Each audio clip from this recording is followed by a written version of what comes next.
What's up, guys? Welcome back to the channel. It's your boy Dominic Rich, and in today's video I'll be predicting match day 5 for the Concacaf 2022 World Cup qualifiers. The video for the match day 4 results is still pretty fresh. The turnaround is like really fast, and we got to be very careful with player burnout, man, because 3 matches in an international break is very unprecedented. I'm already feeling a bit burnt out talking about all these games as well. I have to take it easy though. But, you know, I have to pop up and talk about these games that's coming up tomorrow, Sunday. What date is tomorrow, man? Tomorrow's the 9th. Oh, man. Tomorrow's the 10th? God damn. I'm losing track of time already, man. Jesus Christ. So, look, we have 4 games, as we should know. 8 teams in the octagonal. The top 3 teams will qualify directly for Qatar. 4th place go into the playoffs, and the other 4 teams, they miss out. They'll have to try again in 2026. So Jamaica 8th in the table, and right now Honduras is 7th, Costa Rica 6th, El Salvador 5th with 5 points. Honduras, Costa Rica has 3 points each. Jamaica has 1, just so you know. Panama, they're in 4th with 5 points. Canada in 3rd with 6 points. Mexico 2nd with 8 points, and the USA on top of the table with 8 points with a better goal difference than Mexico. So the games that we have coming up tomorrow will be Costa Rica versus El Salvador, Mexico versus Honduras, Jamaica will host Canada, and Panama will play host to the regional champions, the USA. So let's start with a match between Costa Rica and El Salvador. Costa Rica 6th, El Salvador 5th. In their last games, Honduras and Honduras and Costa Rica played to a 0-0 draw. That was a road draw for Costa Rica. I think they were very lucky to get that result. So still a good result for Luis Fernando Suarez and his boys. They have to thank Keylor Navas there. El Salvador 1, Panama 0. Hugo Perez, I gotta give it to y'all, man. Y'all been very impressive, especially at home. I don't know about the road form, which will be tested tomorrow again, like it was tested when they went to Canada. But at home, they've been formidable. They have been formidable. They have not conceded any goals on home soil as yet. And if they are to even get close to qualifying for the World Cup, home form, that would be the key. So they actually need to bounce back from that away loss to Canada here. So in terms of head-to-head between these two teams, 65 overall matches. I'm talking about any type of game. 65 games between these guys. With Costa Rica winning 38, 13 games ended in a draw, and El Salvador winning 14. So rich history between these two Central American nations.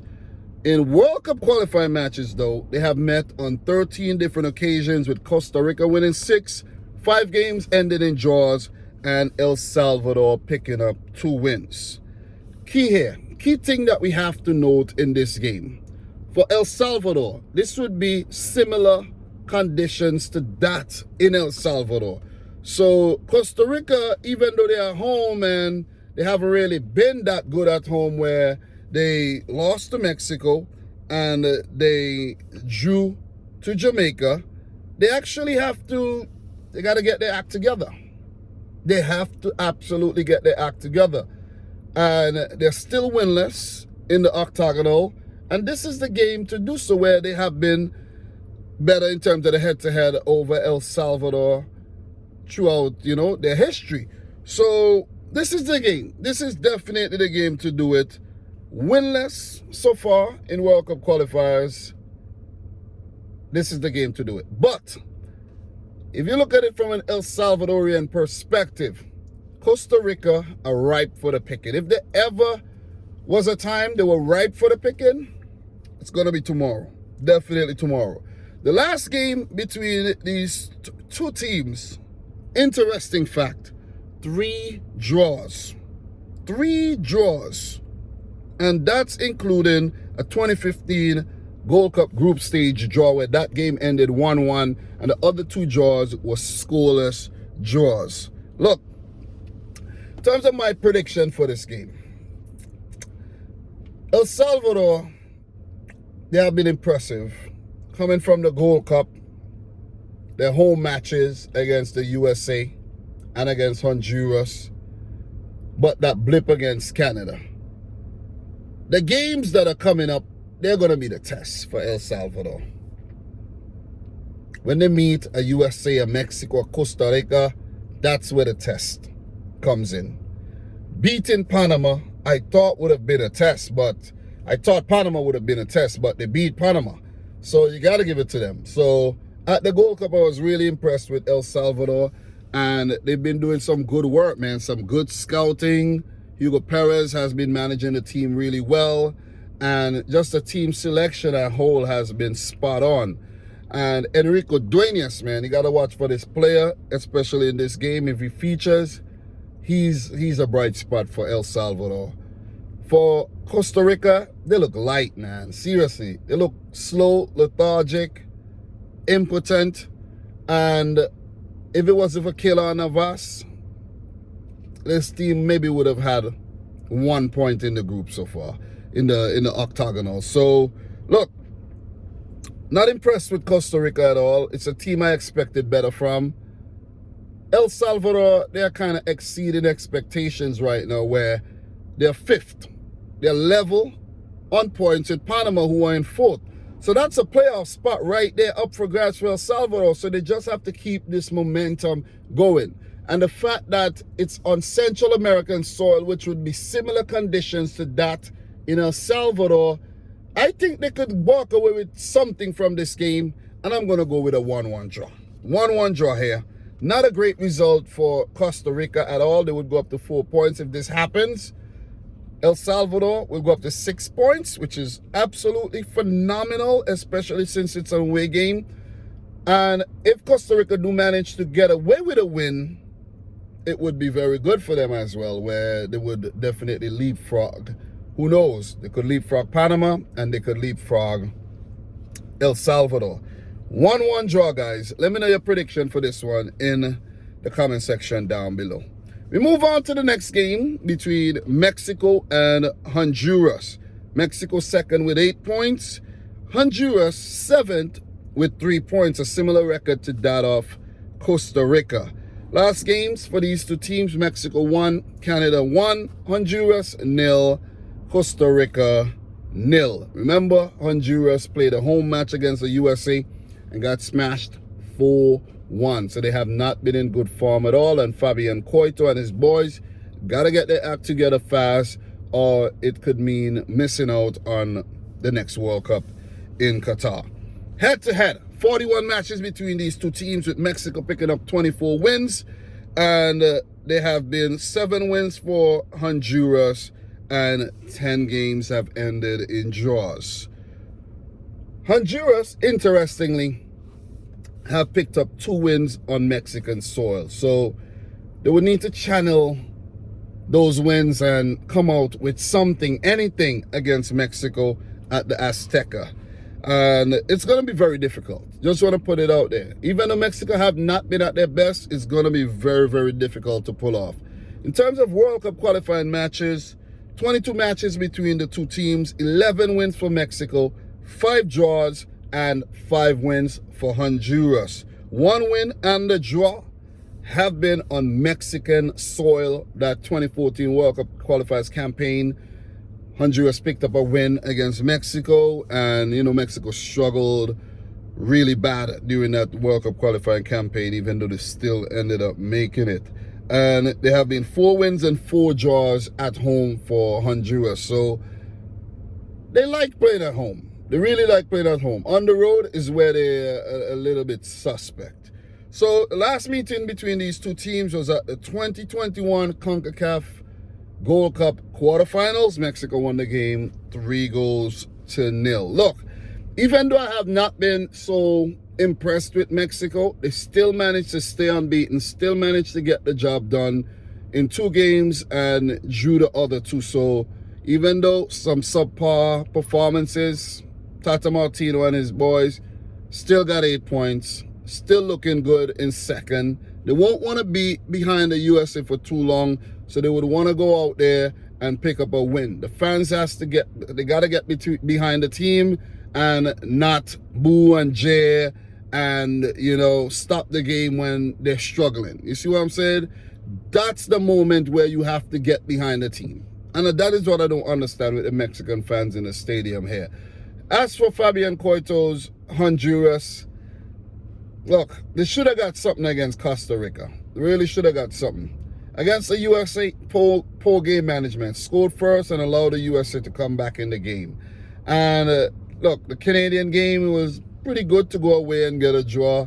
And against El Salvador, that was another 0-0 draw. So, look, in the Central American region, Mexico could, you know, fall in there in between North America and Central America. Anyways, have not been good. Overall, they just haven't been good. Albert Ellis is back in the team, but Romel Cueto, he's suffering with some injury right about now. They need some other guys to really step up, man. The players are not stepping up. They're not stepping up. Luis Lopez would be the key here. The goalkeeper, Luis Lopez, if Honduras are to get something, at least a draw. I don't think they stand any chance of winning this game. But I'm going to go for Mexico to win the game 2-1. Mexico do give you that opportunity. You saw against Canada. You saw against Jamaica. You saw against Panama. They do give you that opportunity to score. And when the opportunity presents itself against Mexico, you got to take the opportunity. So I'm going to go for Mexico to win the game 2-1. Guys, let me know your prediction in the comment section down below. Short and sweet. Let's keep it moving, man. Jamaica versus Canada. Jamaica 8th with 1 point. Canada a 3rd with 6 points in 4 games. The last matches, USA 2, Jamaica 0. Mexico 1, Canada 1. That's a big result. Mexico could have actually lost that game. So you got to give it to the Canadians, though. The Canucks went down to Mexico. They didn't play no games. They didn't go to Cancun. They weren't on vacation.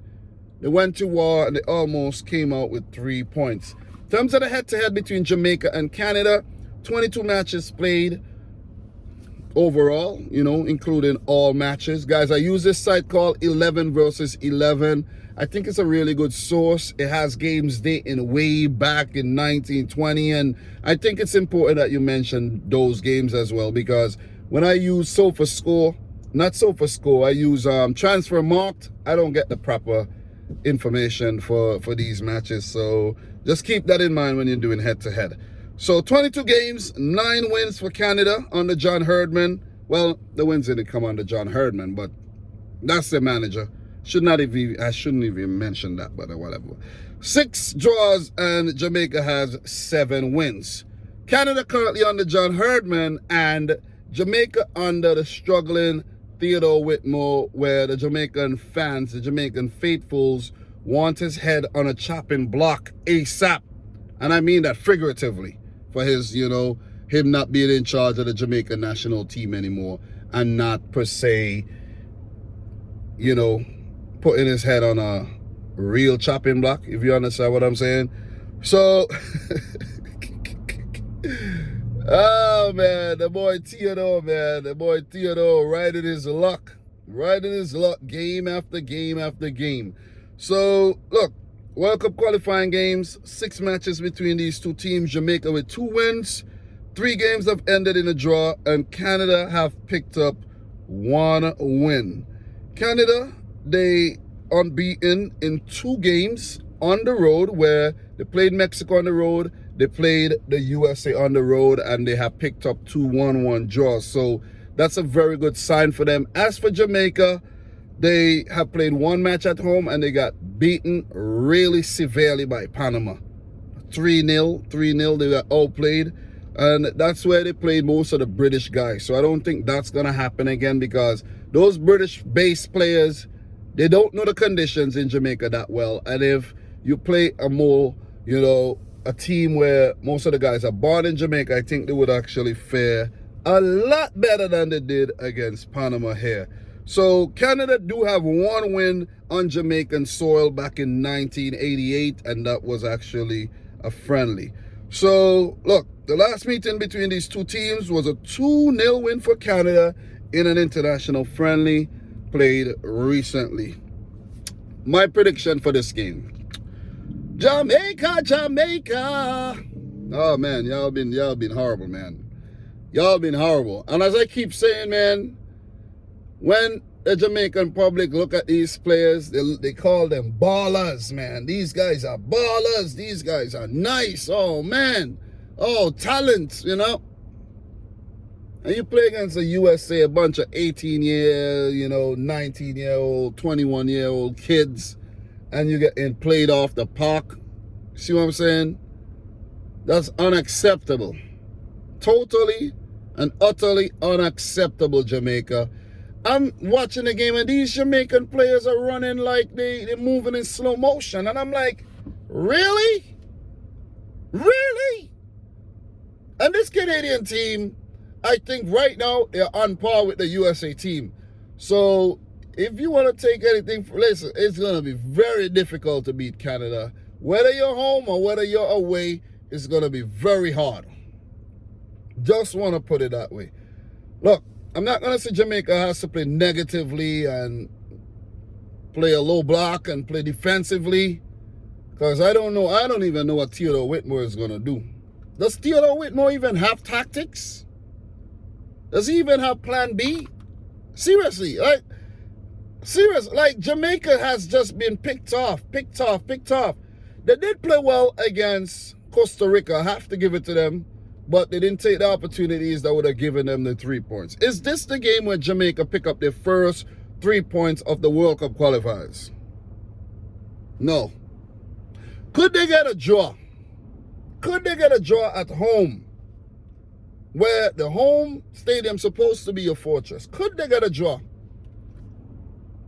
Not against this Canadian team. They're too good right now. Too good. And the squad is deep. Too good. If we see Jonathan David was a little absent in the last game there, but still. Estacio, Mark Anthony K, Kyle Lauren, if he features, Tiba Hutchinson, if these guys feature, Adu Kudbe, Richie Larea, I think, would play, Alistair Johnson. Oh man, listen, Victoria or whoever plays at the back with Kamal Miller, it's gonna be tough. It's gonna be tough. Just want to put it out there. I've been impressed with this Canadian team. They're too damn good going forward there. Too damn good. They're very, very deadly going forward, and they have been defending well. 2-1 win for Canada on the road. That's my prediction. Let me know yours in the comment section down below. And last but not least, Panama currently in 4th, 5 points. USA on top of the octagonal, like they're supposed to be. If you are leaders in Concacaf, if you won the Nations League, if you won the Gold Cup, you're supposed to be stamping your authority on all the other 7 teams. And it's looking like things are taking shape, unless Greg Berhalter make drastic changes, put players, put midfielders at right back, put forwards at left back, put attacking midfielders in defense. He does things like that. He does things like that. He does. El Salvador won, Panama nil. Disappointing by Panama. I don't know why. They look so good in September, but it's another month. It's a different month. Maybe it's just a different Panama we're going to see this month. USA 2, Jamaica nil. Quite impressive. Brendan Aronson. Ricardo Pepe. Oh, man. Pep in his step. The man is on fire right now. In terms of head-to-head between these two teams, 23 matches overall. USA with 17 wins, 4 draws, and Panama with 2 wins. Greg Berhalter is the manager for the USA. Thomas Christensen, the Dane, in charge of Panama. 8 total World Cup qualifying games. USA with 6 wins and 2 matches have ended in a draw. So Panama has never defeated the USA in World Cup qualifiers. They have chance here. They have a chance to make history. They have to bounce back, and they have been very good at home with 2 home draws against Costa Rica and Mexico, 2 of the best teams historically in the Concacaf region. The USA have also traveled well to Central America, where they picked up a 0-0 draw against, that was against El Salvador, right? They picked up that 0-0 draw against, and I think I messed up the El Salvador thing earlier. I said, yeah, that was against USA that El Salvador got that draw, right? That's crazy. Wow. Anyways, yeah, that was a USR. That was El Salvador. Jeez. And they beat Honduras. God damn. I was thinking that El Salvador and Honduras played already. They haven't, right? They have? Yeah, they have. I can't even. Listen, man. Let me not confuse myself right now. But anyways, seriously, like I don't have all the information right here in front of my face in terms of who played who already. But still, I think El Salvador have played Honduras, the USA, Canada, and Panama. So I was right. I think I was right. But I didn't mention that El Salvador got a draw against the USA. I may have made some mistakes earlier, but doesn't matter. It's besides the point here. So the USA, they have traveled well so far. They're still unbeaten. And if they continue this form on Central American soil, they will walk away with a positive result. That win there against Jamaica was a huge win. And the win against Honduras was even a bigger win because it put USA on top the octagonal. I was actually thinking, damn, the USA are looking light here. They, you know, dropping points against El Salvador, drop points against Canada. Could be a disastrous World Cup qualifying campaign here. Like, what's going on? You see what I mean? But doesn't look like it. Seems like the USA are on course to, you know, do well and get back to the World Cup. As for Panama, gotta get their act together, man. I don't know what I saw against El Salvador there, but it was not the same team that did so well in September. Just gonna put that out there. And I have to mention the fact that the USA have played well on Central American soil, where most people talk about traveling to Central America. If you don't travel well to Central America, it could definitely break your World Cup qualifying campaign. So Central America is a make or break region in terms of if you qualify for the World Cup. And if the USA continue to pick up positive results, Qatar, here you go. So the last meeting between these two teams was a 6-2 win for the USA in an international friendly back in 2020. And I think Panama are missing Adalberto Carrasquilla, who looked really, really bright in the previous games. And they need him. They need him back, but I don't think he's fit again because he missed the game against El Salvador. So, big question before I let you know my prediction here. Will Greg Berhalter rotate and just mess things up? Or would we see him stick to a lot of the guys that played against Jamaica and bring in a few others? Like, I think he's going to rotate. I think he's going to rotate. But I think the team would still be good enough to get something from Panama. Panama at home has to bounce back. So their backs are against the wall right now. They're going to be a very difficult team to beat. And look, the USA could well walk away with a win here. But the fact that there will be rotation, I think the game is going to end in a 1-1 draw. So I'm going to go for Panama 1, the USA 1, and the USA might actually drop back into second place. Panama, they would gain a very valuable point to keep the momentum going in these World Cup qualifying matches. But I have a feeling it's going to end in a draw. What are your thoughts? Let me know in the comment section down below. Predict all 4 games. I gotta go drop my wife to work right now. Pull over at the side of the road here. I don't know what I'm doing. People looking at me all wild and shit. So, guys, I'm your boy Dominic Rich. Just so you know, I tried my best. This was at work putting this together and everything. So if I made any little mistakes here and there, guys, I'm only human, man. I'm only human. You see what I'm saying? You could only improve from your errors and your mistakes. So, look, thanks for watching. Subscribe if you're new. Like the video if you like it. May the best teams win, and all the best to every team in the octagonal. From your boy Dominic Rich, peace out. Rich, score. What? Peace.